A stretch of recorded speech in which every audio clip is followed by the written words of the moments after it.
साथ संगत जी, प्रेम से कहना धन निरंकार जी। एक नई साखी के साथ स्वागत है आप सभी का आपके ही अपने चैनल पर। हमारी आज की साखी का शीर्षक है दो रोटी।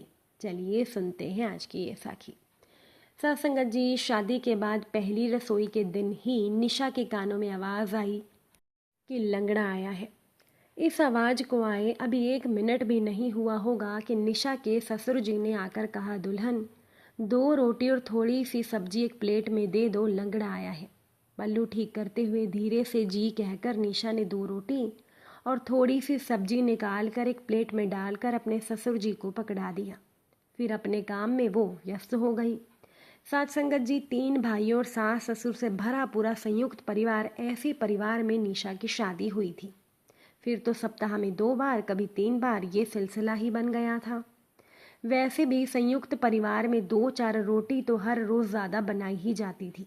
एक गाय की, एक कुत्ते की, एक कौवे की और एक नौकर चाकरों की।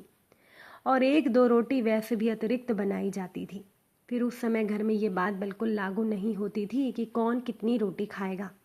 जब तक पेट ना भर जाए और हाथ बढ़ाकर रोकने का संकेत ना हो, तब तक गर्मा गर्म रोटियां थाली में डालते जाना ही होता था।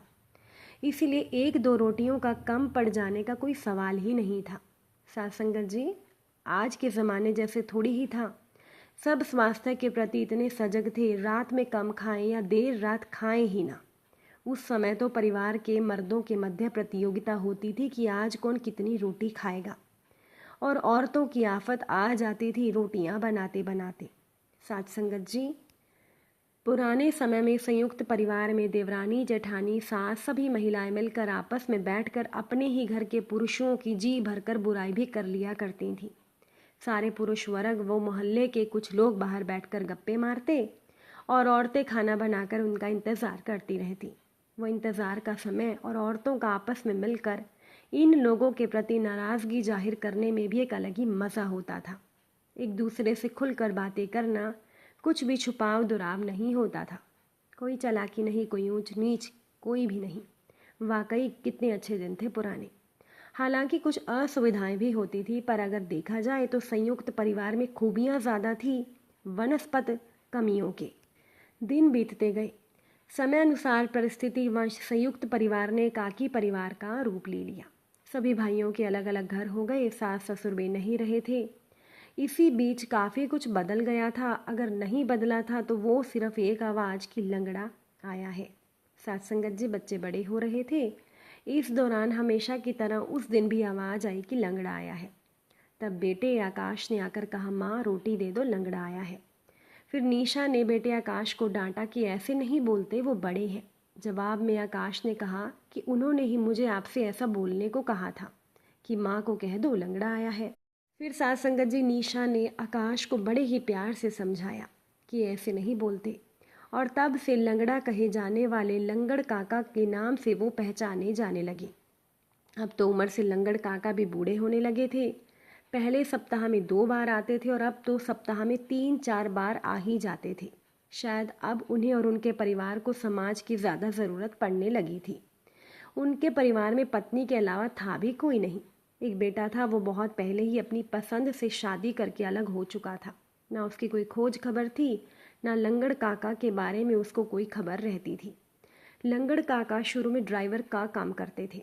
उनका नाम शिव था। थोड़ी सी ज़मीन थी, साधारण तरीके से उनका जीवन चल रहा था। एक सड़क दुर्घटना में उनका एक पैर चला गया। उसके बाद उनकी माली हालत दिन प्रतिदिन खराब होती गई। उनकी पत्नी झाड़ू बर्तन करके किसी तरह से घर चला रही थी। शुरू में बैसाखी के सहारे से शिव मांग कर गुजारा कर लेते थे, और बाद में कुछ परिचितों के प्रयास से सरकारी योजनाओं के तहत शिव को ट्राई साइकिल मिल गया था। बस फिर क्या था, शिव ने खुद ही अपना नाम लंगड़ा रख लिया था और दरवाजे पर लंगड़ा आया है कि आवाज़ देकर पूरी कॉलोनी में, या यूं कहें पूरे कस्बे में, अपनी एक पहचान बना ली थी। सत्संगत जी, धीरे धीरे लंगड़ काका की ख्वाहिश रहती थी कि लोग रोटी की जगह कुछ पैसा दे दिया करें। सरकार की ओर से चावल तो मिल ही जाता है, तेल साबुन के लिए उन्हें पैसे की ज़रूरत पड़ती थी। और सत्संगत जी, उनकी कॉलोनी के पूरे लोग लंगड़ काका की मदद करते थे। हालांकि अब पुराने लोग रिटायर होने के बाद यहाँ से चले गए थे। नए लोगों के मध्य लंगड़ काका महज एक भिखारी थे, जिन्हें बार बार आने पर अपमानित भी होना पड़ता था। उनकी मजबूरी, उनके प्रति सद्भावना सिर्फ कुछ पुराने लोगों तक ही सीमित रह गई थी। काफ़ी दिनों से लंगड़ा आया है ऐसी आवाज़ सुनाई नहीं दे रही थी। निशा ने बेटे आकाश को पूछा कि आजकल लंगड़ काका नहीं आते हैं क्या बेटा, क्या हो गया उन्हें? जवाब में आकाश ने कहा, माँ आप इतनी चिंता क्यों करती हो, आपकी ही जिम्मेदारी है क्या? माना हमारी आर्थिक हालत अच्छी है इसका ये मतलब थोड़ी ही है कि सारे जगत की चिंता हम करते फिरें और पैसे बांटते रहें। मेहनत करते हैं तब कमाते हैं, और मैं तो कहता हूँ इन्हें भी भीख नहीं मांगनी चाहिए। कुछ न कुछ बैठे ही बैठे सही मगर कुछ काम करना ही चाहिए, आवेश में आकर आकाश ने बोल दिया। फिर निशा ने एक लंबी सांस ली और मुस्कुराकर बड़े इत्मीनान से बोली, बेटा पहली बात तो पैसे का घमंड हमें क्या, किसी को भी नहीं होना चाहिए। फिर उनकी अवस्था, उनकी स्थिति, क्या तुझे लगता है कि उनमें कोई काम करने की हिम्मत होगी? तेरी सोच अच्छी है, हमें आखिरी दम तक कुछ न कुछ काम करके ही बदले में कुछ पाने की लालसा रखनी चाहिए। पर बेटा, पर क्या माँ, ये आकाश ने कहा। निशा ने कहा, बेटा समाज में रहने वाले समस्त सामाजिक प्राणियों का कुछ सामाजिक दायित्व होता है जिसे समाज में रहने वाले हर सदस्य को निभाना चाहिए। फिर बेटा इस संसार में लंगड़ काका का अपना कहने वाले हम सभी तो हैं। तो आकाश ने कहा, सामाजिक दायित्व? इस दायित्व के बारे में तो मैंने कभी सोचा ही नहीं, मैंने तो हमेशा मर्जी की ही सोची। तो निशा ने कहा, हाँ बेटा, कभी कभी कठोर नियम या बाध्यता या पूर्ण प्राप्ति की लालसा ना हो तो शायद हमसे अपने कार्यों के प्रति पूरी ईमानदारी में भी थोड़ी चूक हो जाती है। माँ बेटे के बीच में इस तरह की बातें हो ही रही थी, तभी सर पल्लू से ढके एक महिला आई, कुछ कागज आगे बढ़ाते हुए बोली, मैं लंगड़ा की, और जोर जोर से रोने लगी। तो ये सुनकर निशा ने कहा, क्या हुआ लंगड़ काका को? तो उस औरत ने कहा, मालकिन वो नहीं रहे। निशा ने कहा, क्या हुआ, कैसे हुआ? अचानक से निशा के दिल में एक टीस सी उभरी कि कहीं ना कहीं लंगड़ काका से उसका एक रिश्ता बन गया था। तो उस महिला ने जो बताया, निशा के मुंह से बस इतना ही निकला, ओह बैठिए ना काकी। कहते हुए उसने कुर्सी उनके आगे सरका दी। पर काकी तो ज़मीन पर बैठ गई। आज भी काकी ने वही साड़ी पहनी थी जो निशा ने लंगड़ काका को दी थी। काकी अपने साड़ी के पल्लू से बार बार अपनी कलाई को ढक रही थी, शायद सोनी कलाइयाँ वो किसी को दिखाना नहीं चाहती थी। एक औरत के लिए उसका सुहाग जैसा भी हो कितना मायने रखता है, ये काकी के हाव भाव से साफ दिख रहा था।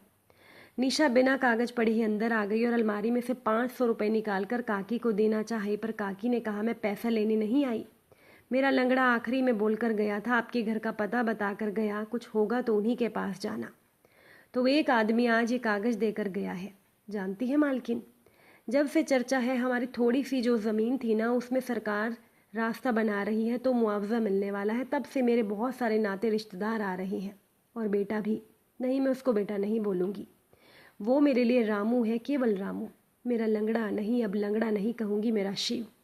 रामू को देखने के लिए तरसता था, मैं जानती थी। सच बताऊं मालकिन, मैं भी तरसती थी, पर हम दोनों एक दूसरे को ढांढस बनाने के लिए कठोर बने हुए थे। तब तो रामू ने एक बार भी हमारी सुध नहीं ली, और अब मुआवजे की खबर सुनकर कल आया था मेरे पास टूटे हुए रिश्तों को जोड़ने। पर अब मैं ही नहीं चाहती कि वो रिश्ते जुड़े जो मेरे शिव के रहते हुए ख़त्म हो गए थे। आकाश इधर तो आ बेटा, बेटा देख इस कागज़ में क्या लिखा है। निशा ने आकाश को पुकारा और कागज़ आकाश की ओर बढ़ा दिया और खुद काकी की बातें सुनने लगी। आकाश ने कहा, अरे माँ, इसमें तो लंगड़ काका की ज़मीन का पट्टा, खसरा नंबर वगैरह की विस्तृत जानकारी के साथ 50 लाख मुआवजा मिलने की बात लिखी है। 50 लाख? निशा की भी आंखें फटी की फटी रह गई, पर काकी बड़े धैर्य से, चेहरा एकदम से शील झील सा शांत किए हुए चुपचाप बैठी रही। इस बार आकाश ने खुद ही काकी से कहा, काकी अब तो आपकी लॉटरी निकल आई है, आपके दिन फिर गए, अब आप मौज करिए। मौज? काकी ने व्यंग्यात्मक हंसी। आगे काकी ने कहा, बेटा काश शिव होते, वो देख पाते, जब भी वो अपने घर से ट्राई साइकिल पर भीख मांगने निकलते थे, ना जाने उनकी आंखों में कितनी शर्म, कितनी मजबूरी, कितनी लाचारी होती थी। साथ संगत जी, आज आकाश को माँ के द्वारा कही बातें, सामाजिक दायित्व के बारे में कही हुई बातें सही लग रही थी। हर किसी के लिए भीख मांगना आसान नहीं होता। लंगड़ काका की मजबूरी, लाचारी, उनके स्वाभिमान से समझौता करना आकाश को समझ में आ रही थी। तो इसके बाद काकी ने कहा, बेटा मुआवजे के कुछ पैसे मैं अपने पास ज़रूर रखूँगी, जिससे मैं भी लाचार लोगों और अपाहिजों की मदद कर सकूँ, जैसे आप लोगों ने हमारी की थी। फिर आगे उन्होंने कहा, मालकिन मैं तो बस एक बात आपसे कहने आई हूँ। इधर उधर ताकने झाँकने और आकाश के अंदर जाने के बाद काकी ने धीरे से निशा के कान में कहा, ये पैसा आप अपने पास रखिएगा, वरना इसके लालच में लोग मुझे मार देंगे। तो इसके बाद निशा ने कहा, आपको कुछ नहीं होगा, वैसे आपका बेटा रामू रहता कहाँ है? निशा ने रामू के बारे में पूरी जानकारी ली और आगे सब अच्छा होने का भरोसा दिलाकर काकी को विदा किया। पास के ही किसी गांव में रामू रहता था। निशा ने पति से कहकर रामू के घर जाकर वस्तु स्थिति की जानकारी लेनी चाहिए। चूंकि लंगड़ काका के घर का मामला था, इसीलिए निशा के पति ने भी जाने के लिए हाँ कर दी। वहां जाकर पता चला रामू छोटे से बच्चे के साथ अकेला रहता था। प्रसव के दौरान ही उसकी पत्नी की मृत्यु हो गई थी। चूंकि वो पिता की दुर्घटना और पैर कटने के उपरांत भी उनके काम नहीं आया, इसलिए आत्मग्लानि वश दोबारा कभी पिता से उसने मिलने की कोशिश नहीं की। रामू का ये मानना था उसने ऐसी गलती की है जो माफ़ी लायक है नहीं। हालांकि भगवान ने उसे सजा दे दी है, परंतु वो किस मुंह से अपने घर में जाए। जब उसे मुआवजे का पता लगा तब रिश्तेदारों ने पता लगाना शुरू किया कि मैं उनसे संपर्क में हूँ या नहीं। रिश्तेदारों को ये भी मालूम था कि कुछ भी हो जाए मेरे माँ बाप मुझसे बहुत नफरत करते हैं, इसे किसी भी हालत में वो मुझे पैसा नहीं देंगे, जिसका फ़ायदा रिश्तेदार उठाना चाहते थे। इसीलिए मैंने माँ से संपर्क किया ताकि मिले हुए पैसे माँ के नाम से मैं बैंक में जमा करा दूँ। पर मेरी माँ को ये मंजूर नहीं था कि मैं उनके किसी भी मामले में दखल अंदाजी करूँ। आगे रामू ने निशा से कहा, मेम साहब, उन लाचार लोगों का पैसा लेकर मैं और पाप का भागीदार नहीं बनना चाहता। यदि माँ आज्ञा दे तो मैं अपने साथ उनको रख लेता हूँ। तभी अंदर से एक छोटा सा बच्चा आकर रामू से बोला, पापा क्या दादी हमारे साथ रहेंगी? पूरी जानकारी लेने के बाद निशा और उसके पति वापस आ गए। सारी बातें काकी को बताई। काकी का आत्मसम्मान उनके चेहरे से दिख रहा था, पर कहीं ना कहीं वो एक छोटी सी बात पोते द्वारा कही कि क्या दादी अब हमारे साथ रहेंगी, उस बात ने काकी को पूरी तरह हिला दिया। आखिर कहीं ना कहीं काकी के पास भी तो एक माँ का दिल था। फिर पोते के लिए उमड़ते प्यार लाख कोशिशों के बाद भी उनके चेहरे पर आ गया। पहली बार बेटे की हकीकत जानकर काकी का दिल द्रवित हो रहा था। वो सोच रही थी कि प्रसव के बाद ही बहू की मृत्यु हो जाना कैसे संभाला होगा मेरे बेटे रामू ने छोटे से बच्चे को। अरे एक बार बोला तो होता, बताया तो होता। आखिर हम माँ बाप थे, लाख बुरा हो पर माँ बाप माफ़ कर ही देते हैं। इसके बाद काकी कुछ सोचने लगी। निशा ने कहा, क्या सोच रही हो काकी? तो काकी ने कहा, नहीं कुछ नहीं, मैं अपनी इस छोटी सी कुटिया से कहीं जाने वाली नहीं। हाँ, जिसे यहाँ आना है मैं उसको रोकूंगी नहीं।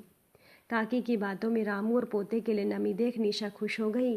दीवार पर लंगड़ काका नहीं ड्राइवर शिव की फोटो लगी थी, जिसमें वो मुस्कुरा रहे थे, मानो कह रहे हो कि बस कर रामू की माँ, जा पोते के गले लग जा। एक बार फिर टूटे रिश्ते जुड़ने लगे थे। साथ संगत जी, अगर आज की ये साखी आप सभी को अच्छी लगी हो, वीडियो को लाइक शेयर ज़रूर करिएगा। आप सभी से फिर मुलाकात होगी नई साखी नए विचारों के साथ। साथ संगत जी, प्यार से कहना, धन निरंकार जी।